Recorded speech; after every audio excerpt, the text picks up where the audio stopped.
Hi friends, welcome to our TV dream channel. இன்றைக்கி நம்ம பார்க்க போகிறது ஒரு மார்னிங் பிரேக்ஃபாஸ்ட் ரெசிபி தான். ஒரு சூப்பரான பாசுமதி அரிசி பொங்கல் எப்படி செய்யுதுன்னு பார்க்கலாம். பெரும்பாலும் பொங்கல்னாவே பச்சை அரிசி அல்லது ஜீரக சம்பா அரிசியில் தான் வைப்பாங்க. இன்றைக்கி நான் பாசுமதி அரிசியில் எப்படி செய்யுதுன்னு பார்க்கலாம். இது டேஸ்ட் ரொம்ப சூப்பராக இருக்கும். இதுக்கு 3/4 கப் அளவு பாசுமதி அரிசி எடுத்துக்கலாம். இது ஒரு குக்கரில் மாற்றிக்கோங்க. 3/4 கப் அரிசிக்கு 1/4 கப் அளவு பாசிப்பருப்பு கரெக்டாக இருக்கும். அதையும் இது அரிசியோடு சேர்த்துக்கலாம். இப்போ இதை 2-3 டைம் நல்லா தண்ணி விட்டு வாஷ் பண்ணி எடுத்துக்கோங்க. அரிசி 3/4 கப் அளவு, பருப்பு 1/4 கப் அளவு சேர்த்து மொத்தம் 1 கப் இருக்குது.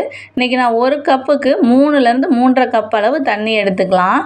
நான் இன்றைக்கி 3 கப் அளவு தண்ணி சேர்த்துருக்கேன். இதோடைய கொஞ்சமாக உப்பு சேர்த்து மூடி போட்டு வச்சிடலாம். ஒரு 10 நிமிஷம் அப்படியே வச்சுருங்க, ஊறட்டும் அது. இப்போ அரிசியும் பருப்பும் நல்லா ஊறினதுக்கப்புறமா நம்ம அடுப்பில் வச்சு 4 விசில் கரெக்டாக இருக்கும். இப்போ அதுக்குள்ளேயும் விசில் வரதுக்குள்ளேயும் நம்ம ஒரு தாளிப்பு ரெடி பண்ணிடலாம். அதுக்கு ஒரு பெரிய பாத்திரம் எடுத்துக்கோங்க. இல்லாட்டி மிளகு ஜீரகம் எல்லா பக்கமும் தெரிக்கும். இப்போ அதில் நான் 2 டேபிள் ஸ்பூன் அளவு நெய் சேர்த்துக்கிறேன். இதோட 1 டேபிள் ஸ்பூன் அளவு வாசனை இல்லாத எண்ணெய், எந்த எண்ணெய்னாலும் சேர்த்துக்கோங்க.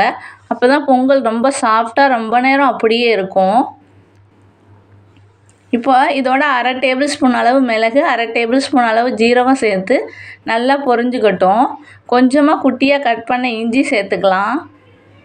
ஒரு கொத்து அளவு கருவேப்பிலை சேர்த்துக்கோங்க.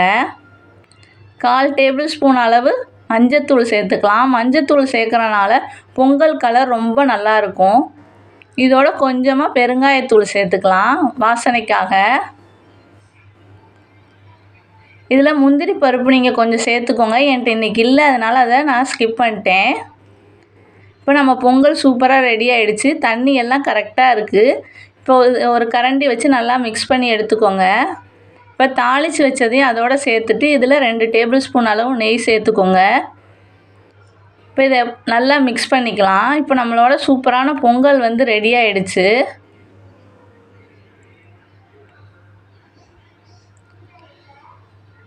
பொங்கலுக்கு நெய் கொஞ்சம் கூட தேவைப்படும். அப்போ தான் பொங்கல் ரொம்ப சாஃப்டாக இருக்கும்.